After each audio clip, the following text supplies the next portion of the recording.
제자되어 자라가다라는 제목으로 하나님 말씀을 함께 나누도록 하겠습니다. 우리가 7주 동안 우리 평촌교회의 비전과 또 7가지 핵심 가치에 대해서 함께 나누고 있습니다. 우리 평촌교회의 비전은 두 가지입니다. 하나님께 가까이, 더 가까이, 또 두 번째는 하나님을 위해 멀리, 더 멀리입니다. 하나님의 이 비전, 우리에게 주신 이 비전을 이루기 위해서 7가지 중요한 영역과 핵심 가치가 있습니다. 예배, 말씀, 기도, 공동체, 양육, 사역, 선교입니다. 그래서 한 주 동안 이 핵심 가치에 대해서 함께 나누고 있는데, 오늘은 그 5번째 시간 양육에 대해서 하나님 말씀을 함께 나누도록 하겠습니다.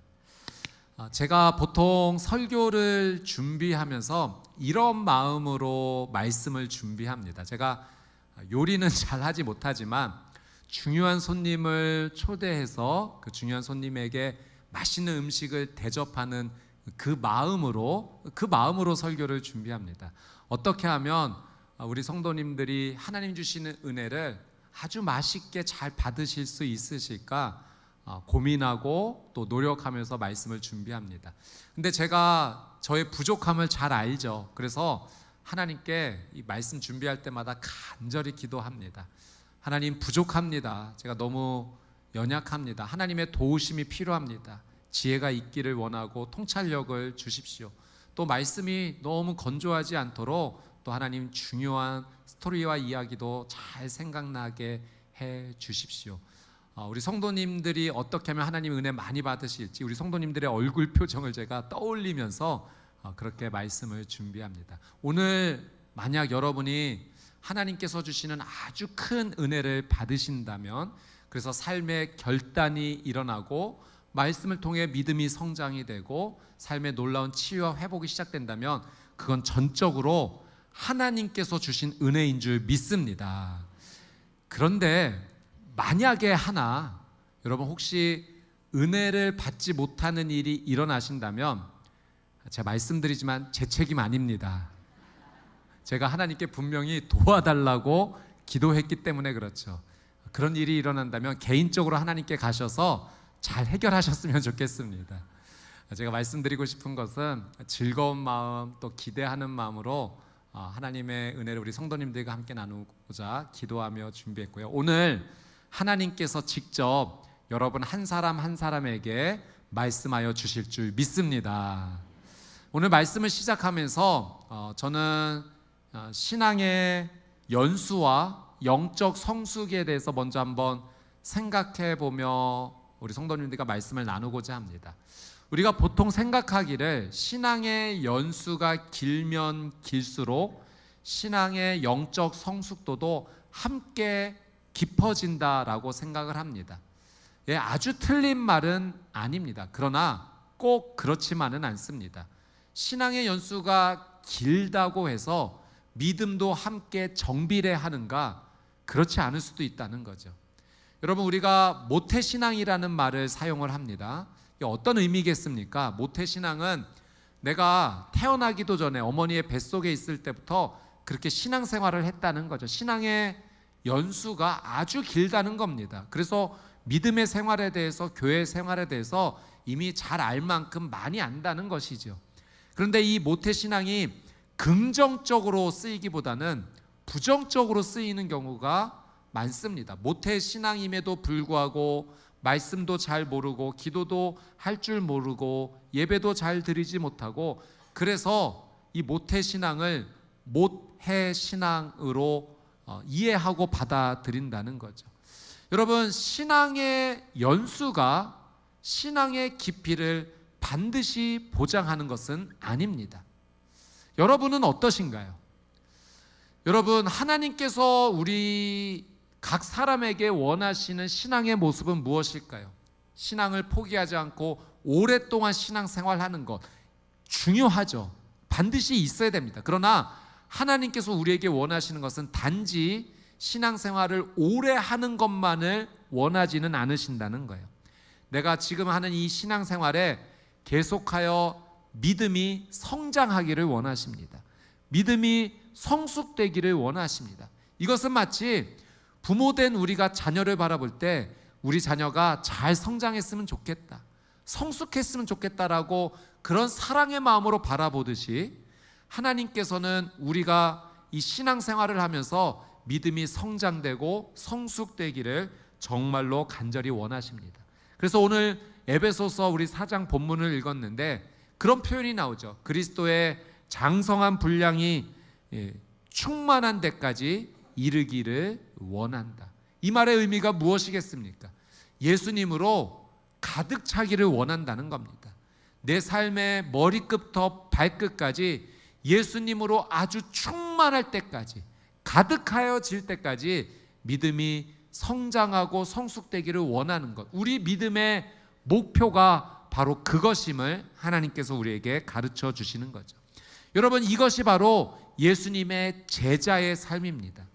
그리스도의 충만한 분량이 장성한 데까지 이르는 것, 예수님으로 아주 가득하여지는 것, 이것이 바로 예수님의 제자가 되는 삶입니다. 성경을 보니 예수님의 제자는 어떤 사람인가 요약하면 이렇게 표현할 수 있습니다. 예수님의 제자는 배우고 성장하고 다른 사람을 가르치는 사람이다. 다시 한번 말씀드립니다. 예수님의 제자는 배우고 성장하여 다른 사람이 예수님의 제자가 될 수 있도록 돕고 섬기고 가르치는 사람이다. 이것이 성경에서 가르쳐 주시는 예수님의 제자의 모습인 거죠. 마태복음 11장 29절에서 예수님께서 이렇게 말씀하셨어요. 나는 마음이 온유하고 겸손하니 나의 멍에를 베고 내게 배우라 하셨습니다. 예수님께서는 우리에게 분명히 배우라고 말씀하셨어요. 예수님의 제자는 배우는 것이 먼저입니다. 요한복음 8장 31절 말씀에서도 너희가 내 말에 거하면, 예수님 말씀하신 거예요. 내 말에 거하면 너희가 참 제자가 되리라. 제자가 어떻게 되는가? 예수님의 말 안에, 말씀 안에 머물러야 된다는 거예요. 이것은 예수님의 말씀을 배우라는 것이죠. 제자는, 예수님의 제자는 배우는 사람입니다. 근데 배우는 것에서 그치지 않고 또한 성장하는 사람이 되어야 됩니다. 오늘 에베소서 그 4장 말씀에 그리스도의 장성한 분량이 충만한 데까지 성장해야 된다. 그러니까 예수님의 제자라면 반드시 예수님으로 가득한, 예수님으로 충만한 그 성장이 반드시 삶 가운데 이루어져야 됩니다. 또 여기서 멈추지 않고 마태복음 28장 19절 20절 말씀, 그러므로 너희는 가서 모든 민족으로 제자를 삼아 아버지와 아들과 성령의 이름으로 세례를 베풀고 내가 너에게 분부한 모든 것을 어떻게 가르쳐 지키게 하라. 볼지어다 내가 세상 끝날까지 너희와 항상 함께 있으리라. 내가 너에게 가르쳐 분부한 것을, 내가 너에게 분부한 모든 것을 가르쳐 지키게 하라. 이것이 예수님께서 우리에게 주신 사명입니다. 여러분 꼭 기억하십시오. 제자는, 예수님의 제자는 배우는 사람입니다. 예수님의 제자는 성장하는 사람입니다. 예수님의 제자는 다른 사람이 예수님께로 더 가까이 나올 수 있도록, 그도 예수님의 제자로 자라날 수 있도록 가르쳐야 되는 사람이고 섬기고 도와줘야 되는 사람입니다. 그래 여러분, 나에게 한번 질문해 보십시오. 나는 예수님의 제자인가? 나는 배우고 있는가? 나는 성장하고 있는가? 나는 예수님으로 점점 충만해지고 있는가? 나는 믿음의 사람으로 다른 내 믿음의 동역자를 돕고 있는가? 그에게 복음을 전하고 있는가? 가르치고 있는가? 예수님의 제자가 될 수 있도록 나는 섬기고 있는가? 여러분, 이 질문이 우리에게 너무나도 유익합니다. 이 질문에 어떻게 대답하느냐에 따라서 내 믿음의 현재 주소를 확인할 수 있고 내가 이제 무엇을 해야 되는지 알 수 있기 때문입니다. 여러분, 오늘 말씀을 통해서 우리가 예수님의 제자로 어떻게 나아가야 될지 하나님께서 가르쳐 주시는 말씀이 있습니다. 오늘 주시는 이 말씀을 통하여서 예수님의 제자로 나아가기로 결단하고 실천하고 순종하는 저와 여러분이 되시기를 주님의 이름으로 축복합니다. 자, 첫 번째로 함께 나누고 싶은 것은 믿음 생활을 배우십시오입니다. 여러분, 우리는 반드시 배워야 됩니다. 이 신앙 생활에 있어서 배움이 반드시 일어나야 됩니다. 자, 오늘 본문 11절 12절 말씀 우리 같이 한번 읽어보도록 하겠습니다. 11절 12절입니다. 시작. 그가 어떤 사람은 사도로, 어떤 사람은 선지자로, 어떤 사람은 복음 전하는 자로, 어떤 사람은 목사와 교사로 삼으셨으니 이는 성도를 온전하게 하여 봉사의 일을 하게 하며 그리스도의 몸을 세우려 하심이라. 아멘. 자, 하나님께서, 예수님께서 교회 공동체 안에 리더를 세우셨다는 겁니다. 지도자를 세우셨다는 겁니다. 어떤 사람은 사도로, 어떤 사람은 선지자로, 어떤 사람은 복음 전하는 자로, 어떤 사람은 목사로, 교사로, 그렇게 리더로 세우셨습니다. 그들을 통해서 교회 공동체 안에서 배움이 일어날 수 있도록 하셨다는 거예요. 이 배움을 통해서 어떤 일이 일어나는가? 12절 말씀해 보니까 이는 성도를 온전하게 하여, 교회 공동체의 성도가 온전해지는 일이 일어나게 됩니다. 그래서 그 결론이 무엇인가? 그리스도의 몸을 세우려 하심이라. 그리스도의 몸이 건강하게, 온전하게, 아름답게 세워지는 일이 교회 공동체 안에서의 가르침과 배움을 통해서 반드시 일어난다라고 하는 사실이죠. 기억해야 됩니다. 예수님의 제자는 배우는 사람입니다. 그래서 예수님께서 제자들을 가르쳐 주셨던 거죠. 배움이 없이는 성장이 결코 일어나지 않기 때문입니다. 어떤 한 학생이 팔이 부러져서 이제 병원에 가서 치료받고 깁스를 이제 하게 되었습니다. 시간이 지나서 이제 팔이 다 붙어서 깁스를 이제 풀게 될 때 이제 마지막 치료를 받으면서 이 학생이 의사 선생님께 그렇게 물어봤던 거예요. 선생님, 이제 저 기타 잘 칠 수 있을까요? 그럼 이제 팔이 다 났으니까 기타 잘 칠 수 있을 거야. 제가 기타를 한 번도 배워본 적이 없는데 정말 잘 칠 수 있을까요? 이 학생이 장난친 겁니다. 여러분, 배움이 없이는 잘하게 되는 일이 결코 일어나지 않습니다. 악기를 연주하는 것, 피아노를 연주하는 것, 여러분 배우지 않고 잘할 수 있을까요? 물론 혼자의 연습으로 어느 정도까지는 할 수는 있습니다. 그러나 배우지 않고서는 그 한계를 뛰어넘을 수 없는 거죠. 요리도 그렇지 않습니까? 배우지 않고 어느 정도는 할 수 있지만 한계 곧 부딪히게 됩니다. 배워야지만 그 한계를 뚫고 성장할 수 있는 겁니다. 여러분, 신앙생활도 마찬가지입니다. 신앙생활을, 믿음 생활을 배우지 않고 어떻게 성장할 수 있겠습니까? 곧 한계에 부딪히게 됩니다. 말씀을 배워야 합니다. 기도를 배워야 합니다. 예배를 배워야 돼요. 예배를 이렇게 드리는 것이구나. 배워야지만 우리에게 은혜를 베풀어 주시는 하나님 앞에 가까이 더 가까이 그 은혜 보좌 앞에 나아갈 수가 있는 겁니다. 여러분, 사랑도 배워야 더 잘 사랑할 수 있는 겁니다. 봉사도 배워야 되고 전도도 배워야 합니다. 믿음의 생활을 반드시 우리는 배워야 합니다. 여러분, 오늘 우리 광고 시간에 전도 폭발 훈련 1단계 모집한다라는 광고가 나갔죠. 우리 평촌교회에 이 전도 폭발 훈련, 이 양육 스쿨이 있습니다. 제가 이 스쿨을 이제 경험하셨던 한 성도님께 들은 이야기예요. 이제 이 전도 폭발 훈련을 통해서 복음을 배웁니다. 그리고 어떻게 하면 전도를 할 수 있을지도 이제 연습하고 배우게 되는 거죠. 공원에 나가서 이제 실습을 한번 해본 겁니다. 한 성도님이 그 공원에 어르신을 만나게 된 겁니다. 그런데 이 어르신이요, 교회와 목회자에 대해서 화가 끝까지 있으셨던 분이셨어요. 복음을 전하니까 복음 전하는 이 성도님에게 화를 벌컥 내시는 겁니다. 너무너무 당황스러운 거예요. 그래서 어찌할 바를 모르고 있을 때 그 지도하에 주셨던 목사님이 멀리서 이제 다가오시더니 그 어르신에게 꾸벅 인사를 하면서, 어르신, 제가 교회 목사입니다. 저희가 잘못했습니다. 마음을 상하게 해드려서 너무 죄송합니다.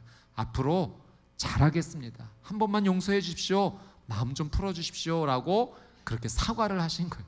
어르신이 그 사과를 받아주시고 그리고 마음을 푸시고 또 그렇게 전도를 받으셨다라고 하는 거죠. 이 성도님께서 그 모습을 보면서 그렇게 하셨던 목사님에게도 감동을 받고, 아, 이렇게 하면서 복음이 전달되어지는구나, 그렇게 배우셨다라는 그 이야기를 제가 들었습니다. 배우면 할 수 있는 겁니다. 한계에 부딪히지만 배우면 넘어설 수 있는 거예요. 여러분, 신앙생활은 성장하는 겁니다. 너무너무 재미가 있는 거죠. 봉사도 마찬가지입니다. 봉사도 배움으로 더 적극적으로 참여할 수가 있는 거죠. 제가 이번 설 명절 눈이 많이 오지 않았습니까? 근데 마지막 날 제가 일정이 있어서 교회 잠깐 들렸는데 교회 오면서 너무 큰 감동을 받은 거예요.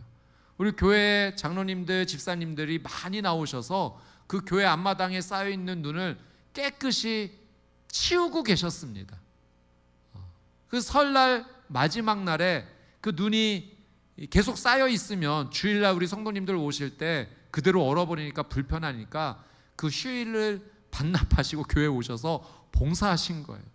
제가 우리 관리위원장 장로님의 말씀을 들어보니까 이제 눈이 멈추고 나서 한 집사님께서 좀 눈을 치우는 게 좋겠다라는 의견 주셔서 장로님이 우리 남성분들 그 카톡방에 공지를 올리시게 됐고 많은 리더십들이 오셔서 그렇게 헌신해 주시고 봉사해 주신 겁니다. 제가 그 모습을 보고 얼마나 큰 감동을 받았는지 모릅니다. 제가 그리고 느꼈습니다. 아, 봉사도 이렇게 전수가 되는구나. 우리 평촌교회 봉사하는 성도님들의 봉사하는 힘의 저력이 굉장하다고 느꼈는데 이렇게 서로에게 전달되어지고 학습되어지고 배워지고 선한 영향력이 남는 것이구나 제가 느끼고 깨닫게 되었습니다. 여러분, 믿음 생활은 반드시 배워야 합니다. 배우는 것을 미루지 말아야 됩니다. 제가 우리 성도님들에게 계속 줄기차게 말씀드리는 것이 있죠. 말씀을 묵상하자, 큐티하자, 예, 말씀을 드립니다. 근데 우리 성도님들 막막하게 느껴지실 수가 있지 않습니까? 말씀 묵상을 어떻게 하는 거지? 어떻게 큐티하는 거지? 그래서 우리 성도님들을 위해 큐티 스쿨을 열어드렸습니다. 이제 올해는 교구별로 큐티 스쿨을 더 많이 열 겁니다. 여러분, 이런 기회가 있을 때 등록하셔서 배우십시오. 배우면 하나님의 말씀이 더 꿀송이처럼 달게 느껴지는 겁니다. 아, 하나님의 말씀을 이렇게 묵상하는구나. 그리고 이 묵상한 것을 내 공동체에 함께하는 믿음의 동역자들과 이렇게 나누는구나. 말씀을 묵상하고 나누는 것이 내 신앙생활에 이렇게 큰 도움이 되는구나 느낄 수 있고 배울 수 있는 것입니다. 여러분, 올해 큐티스쿨이 열릴 때 여러분 적극적으로 참여하십시오. 그것이 예수님의 제자의 모습입니다.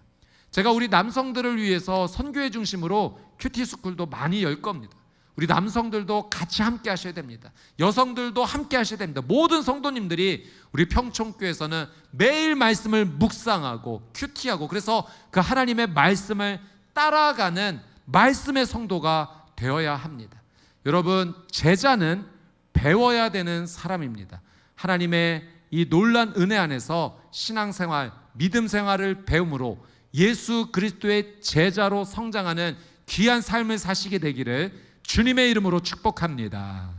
자, 두 번째, 교회 안에서 성장하십시오. 예수님의 제자는 이 배움을 통해서 또 무엇을 누려야 되는가? 성장을 누려야 됩니다.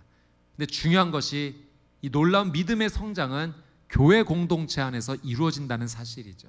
자, 본문 13절 14절 말씀을 우리 같이 한번 읽어보도록 하겠습니다. 13절 14절입니다. 시작.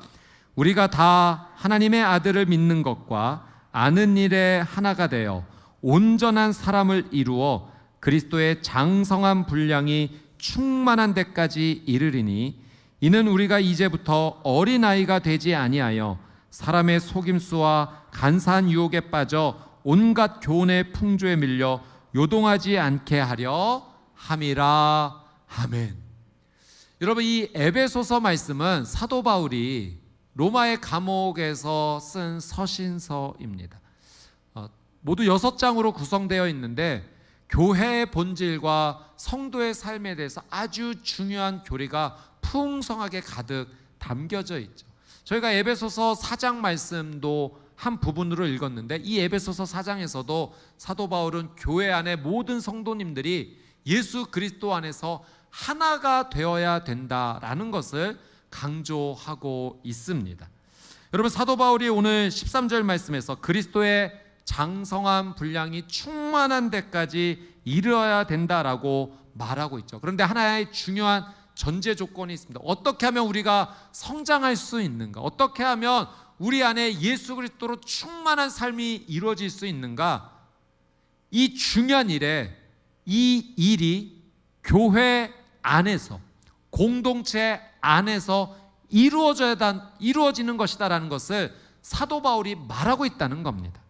13절 말씀에 모든 성도님들이 하나가 되어야 된다라고 말하고 있어요. 어떤 일에? 하나님의 아들을 믿는 것, 예수님을 믿는 것, 그리고 하나님의 아들을 아는 것에 모든 성도가 다 같이 하나가 되어야 된다는 겁니다. 교회의 연합을 말하고 있는 겁니다.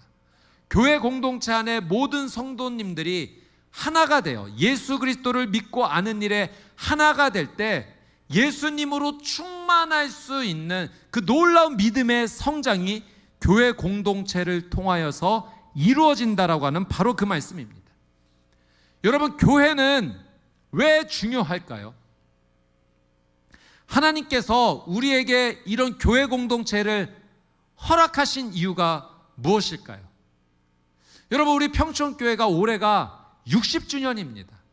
놀라운 시간이에요. 하나님께서 이 60년을 정말 하루하루 놀라운 은혜로 채워주셨기 때문에 이 교회 공동체가 그 놀라운 역사의 발걸음을 걸어올 수 있었던 겁니다. 왜 하나님께서는 평촌교회를 이렇게 사랑하시고 여기까지 지켜주셨을까요? 그것은 교회 공동체를 통하여서 이루시고자 하는 하나님의 꿈이 있기 때문에 그렇습니다. 하나님께서는요, 교회를 통하여 우리 성도님들의 이 연합과 하나됨을 통하여서 믿음을 성장시켜 나가고 싶으신 거예요. 그것을 교회를 통하여 이루기를 원하시는 겁니다. 이것이 하나님께서 정하신 원칙이에요. 여러분, 그런 말이 있지 않습니까? 빨리 가려면 혼자 가도 되지만 멀리 가려면 함께 가야 된다는 겁니다. 여러분, 혼자는 빨리는 갈 수 있지만 결코 멀리 가지 못해요. 그러나 공동체는 함께하면 멀리도 같이 갈 수가 있는 겁니다. 이것이 교회 공동체를 통해서 하나님께서 이루시고자 하는 거죠. 교회 공동체를 통해서 예수님으로 연합된 성도님들이 믿음의 뿌리를 굳게 내릴 수 있고 믿음이 성장하고 성숙할 수 있다는 겁니다. 제가 이 사실을 삶을 통해서 하나 이제 깨닫게 된 것이 있는데, 제가 이제 체력 증진을 위해서 종종 이제 가까운 운동센터 나가서 조금씩 운동을 하는데, 처음에 운동했을 때는 아무것도 모르겠더라고요. 기구가 있는데 이거 어떻게 사용해야 되는지, 자세는 또 어떻게 잡아야 되는지, 이거 횟수는 몇 번 해야 되는지 아무것도 이제 모르겠더라고요. 이제 그때 거기에 계시는 선생님이 좀 가르쳐 주시는 겁니다.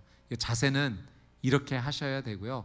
이거는 무게는 이 정도 하셔야 되고 횟수는 이렇게 해야 됩니다. 그래서 옆에서 이제 도와주시는데 이제 하나 시키시는 대로 제가 했습니다. 한 10개 하니까 죽을 것 같더라고요. 그런데 옆에서 15개는 해야 됩니다라고 하는데 저 혼자 했다면 그냥 놔버렸을 겁니다. 너무 힘드니까. 근데 놀라운 일이 있죠. 옆에서 하나 더 하니까 제가 하나 더 하고 있더라고요. 그러니까 옆에 누가 있느냐에 따라서 할 수 있는 겁니다. 신앙생활이 그러해요. 혼자 하면 그만 포기할 때도 있어요. 나는 여기까지밖에 못해, 손 놓을 때가 있어요. 그런데 함께 하면은 더 같이 갈 수가 있는 거예요. 믿음의 뿌리를 더 깊게 내릴 수가 있는 겁니다. 제가 지난주에 우리 성도님들께도 말씀드렸지만 저에게는 분명한 꿈이 있어요. 비전이 있어요. 그것은 우리 평촌교회가, 우리 공동체가 사랑으로 충만하고 생명으로 살아가는 놀라운 공동체가 되는 겁니다. 여러분, 그런 놀라운 일들이 이렇게 우리가 함께 모인 예배 공동체, 대규모의 이 공동체를 통해서도 반드시 일어날 겁니다. 그러나 뿐만 아니라 이렇게 큰 공동체를 통해서 일어날 뿐만 아니라 정말 중요한 것은 가장 작은 소그룹, 우리의 구역, 이 작은 소그룹에서부터 사랑과 생명이 충만하고 살아가는 역사가 반드시 일어날 거라는 겁니다. 여러분, 그래서 우리의 소그룹이 굉장히 중요해요. 우리의 소그룹이요, 하나의 교회입니다. 예수 그리스도를 믿는 것, 예수 그리스도를 아는 일에 함께한 교회입니다. 그 작은 소그룹에서부터 함께 연합하는 일이 일어나게 될 때 생명의 역사, 성장의 역사가 일어나게 되는 거죠. 저는 반드시 그렇게 우리 평촌교회가 작은 속으로부터 사랑과 생명이 풍성하게 일어날 수 있도록 그것을 반드시 할 겁니다. 하나님께 더 기도할 겁니다. 우리 성도님들이 그렇게 할 수 있도록 적극적으로 도울 겁니다. 왜냐하면 그것이 하나님께서 저와 여러분, 이 교회에 주신 비전이고 꿈이기 때문에 그렇습니다. 여러분, 우리 평촌교회는 예수 그리스도를 믿는 것과 아는 것에 하나가 돼서 그리스도의 장성한 분량이 충만한 데까지 이르는 예수 그리스도로 가득 찬 성장하는 공동체가 될 줄 믿습니다. 그런 주인공 예수님의 제자가 되기를 주님의 이름으로 축복합니다. 자, 마지막으로 세 번째, 다른 사람을 세우십시오. 이것이 하나님께서 우리에게 원하시는 제자의 모습입니다. 자, 오늘 본문 15절 16절 말씀을 같이 한번 읽어보도록 하겠습니다. 15절 16절입니다. 시작. 오직 사랑 안에서 참된 것을 하여 범사에 그에게까지 자랄지라. 그는 머리니 곧 그리스도라. 그에게서 온몸이 각 마디를 통하여 도움을 받음으로 연결되고 결합되어 각 지체의 분량대로 역사하여 그 몸을 자라게 하며 사랑 안에서 스스로 세우느니라. 아멘. 여러분, 분명히 기억하셔야 됩니다. 예수님의 제자는 어떤 사람입니까? 예수님의 제자는 배우는 사람입니다. 예수님의 제자는 성장하는 사람입니다. 마지막으로 예수님의 제자는 양육하는 사람입니다. 섬기는 사람이에요. 다른 사람이 예수님의 제자로 성장하고 나올 수 있도록 돕는 사람, 이것이 예수님의 제자입니다. 우리는 여기까지 나가야 돼요. 내가 배우고 성장하는 것으로, 만족하는 것으로 그쳐서는 안 됩니다. 반드시 내가 다른 사람을 섬기고 돕는 데까지 나아가야 돼요. 이것이 예수님께서 우리에게 원하시는 제자의 모습입니다. 15절 16절 말씀을 우리가 함께 보았더니 사도 바울은 교회를 무엇으로 표현했는가? 그리스도의 몸으로 표현했습니다. 교회의 머리는 누가 되시는가? 예수님이 교회의 머리가 되십니다. 교회의 모든 성도님들이 이 몸의 각 지체라는 거죠. 지체가 연합하여 하나가 되어 그렇게 이루어진 것이 바로 교회인데, 이것이 그리스도의 몸이다라고 표현하고 있습니다. 여러분, 우리의 신체를 한번 잘 생각해 보십시오. 우리 안에 여러 가지 지체, 신체 기관들이 있지 않습니까? 우리가 언제 행복한가? 각 몸의 신체들이 자기의 역할과 기능을 발휘하여서 다른 신체, 지체들을 돕기 시작할 때 우리 몸이 행복한 거예요. 눈이 자신의 역할을 감당해서 우리의 몸을 섬길 때 우리가 행복한 겁니다. 우리의 손이 자신의 역할을 감당해서 우리의 몸을 섬길 때 우리가 행복한 거예요. 우리의 발이 우리를 섬길 때 우리의 몸이 행복한 겁니다. 여러분, 교회는 그리스도의 몸은, 그리스도의 몸을 이루고 있는 우리 모든 성도님들은 어떻게 해야 그리스도를 영광스럽게 할 수 있는가? 하나님께서 내게 주신 은사, 내게 주신 능력을 잘 발휘해서 서로가 서로를 사랑으로 섬길 때, 그것이 곧 예수님을 사랑하는 모습이요, 교회의 몸을 건강하고 아름답게 이루어가는 모습이라는 겁니다. 우리는 예수 그리스도 안에서 하나가 되어 서로를 깊게 섬기고 반드시 사랑해야 됩니다. 이것이 예수님의 제자의 모습이에요. 그래서 오늘 말씀 마지막에 바울이 이것이 사랑 안에서 세워지는 것이라는 것이죠. 결국 우리 안에 섬길 때 무엇이 남는가? 사랑이 남는 겁니다. 여러분, 예수님의 제자의 마지막의 모습이 무엇이 남는가? 사랑이 남는 겁니다. 그래서 결국 양육은 사랑이에요. 사랑으로 시작해서 사랑으로 열매 맺는 것이 양육입니다. 내가 다른 사람을 섬기는 것, 그래서 그가 회복되는 것, 사랑이죠. 내가 다른 사람을 위해 기도하는 것, 그래서 그가 하나님의 은혜를 받아서 영육간의 온전한 치유를 경험하는 것, 사랑입니다. 내게 주어주신 하나님의 그 놀라운 은혜에 감사하며 다른 사람을 위해 그것을 베풀고 섬기며 살아갈 때 하나님께서 기뻐하시는 사랑의 역사들이 이루어지는 겁니다. 그래서 성경을 전체를 보면은 결국 무엇이 남는가? 사랑이 남아요. 하나님께서, 예수님께서 우리에게 주신 말씀, 첫 번째로는 하나님을 사랑하고 두 번째로는 내 이웃을 내 몸처럼 사랑해라. 여러분, 예수 그리스도의 제자의 결론은 그래서 사랑입니다. 제자의 마지막 삶의 모습은 그래서 결국 섬기는 것으로 이어져야 되는 거죠.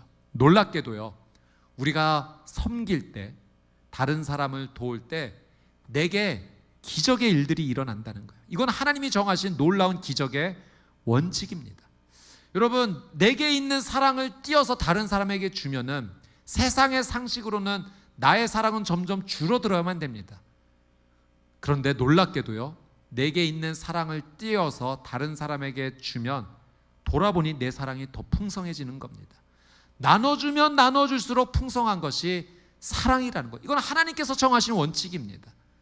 그래서 내가 다른 사람을 위해 기도할 때 나는 분명 내 기도보다 중보 기도로 그 사람을 위해 더 기도했는데 하나님께서 내 삶에 기도의 응답을 주시는 것들이 풍성해져요. 내가 다른 사람을 사랑하고 섬겼는데 내게 유익하고 내가 힘을 얻고 내 영혼이 회복되고 내 마음이 회복되고 내 육신이 치유되는 일들이 일어난다니까요. 이건 하나님이 정하신 놀라운 원리입니다. 나를 살리시기 위해서 나에게 사랑하라고 명령하신 겁니다. 예수님의 제자로 살아가라는 것은 결국 나를 살리시기 위함이에요. 내가 배우기를 원하고 내가 성장하기를 원해서, 그래서 어린아이와 같이 세상의 풍조에 흔들리는 인생이 아니라 어른과 같은 성숙한 믿음이 예수 그리스도의 충만한 데까지 이르기를 원하시고, 그래서 다른 사람을 섬기는 삶, 그 제자의 삶을 살라고 말씀하신 거죠. 그렇게 될 때 내 삶의 믿음이 더 견고해집니다. 내 안에 성령의 역사가 더 풍성히 일어납니다. 하나님께서 나를 살리시기 위함입니다. 저는 앞으로 우리 평촌교회 앞으로 이런 양육을 해나가고자 합니다. 1:1 제자 양육입니다. 1:1 제자 양육이 무엇인가? 우리 성도님 한 분과 만나서 16주 동안 말씀으로 교제를 하는 겁니다.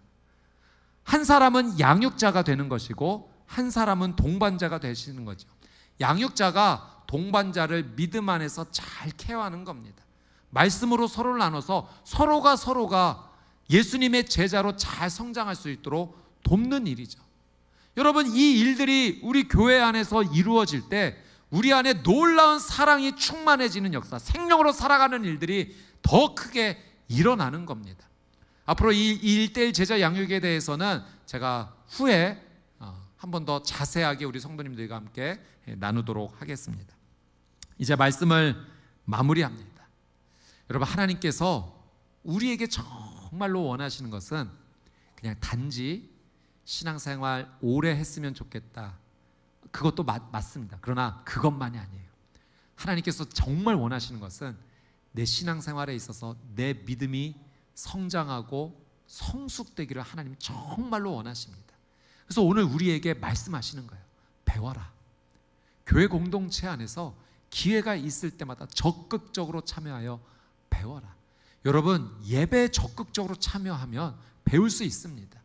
교회에서 이런 양육 스쿨이 있다, 여러분 참여하시면 배울 수 있는 거예요. 그렇게 배우면서 그리스도 안에서 성장해 나가는 겁니다. 교회 안에서 성장해 나가는 거예요. 내 안에 그리스도의 장성한 분량이 충만한 데까지 이르게 되는 것이죠. 그렇게 되면 다른 사람을 도울 수 있습니다. 내가 어린아이 신앙에 머물지 않고 어른의 신앙으로 성장하기 때문에 다른 사람을 섬길 수가 있는 거예요. 그도 예수 그리스도의 제자가 될 수 있도록 돕는 거죠. 사랑의 역사가 일어나는 겁니다. 그 사랑 안에 생명이 충만해지는, 생명으로 살아가는 일들도 함께 일어나는 것입니다. 여러분 기억하십시오. 나는 예수님의 제자입니다. 여러분 고백해 보겠습니다. 나는 예수님의 제자입니다. 나는 배우겠습니다. 나는 성장하겠습니다. 나는 다른 사람을 섬기겠습니다. 나는 예수님의 제자입니다. 이 믿음의 고백대로 살아가는 저와 여러분이 되실 줄 믿습니다. 하나님의 놀라운 풍성한 은혜가 우리 평촌교회 공동체 안에, 이 교회 안에 가득하게 사랑으로 충만하고 생명으로 살아가는 놀라운 역사가 일어날 줄 믿습니다. 아멘.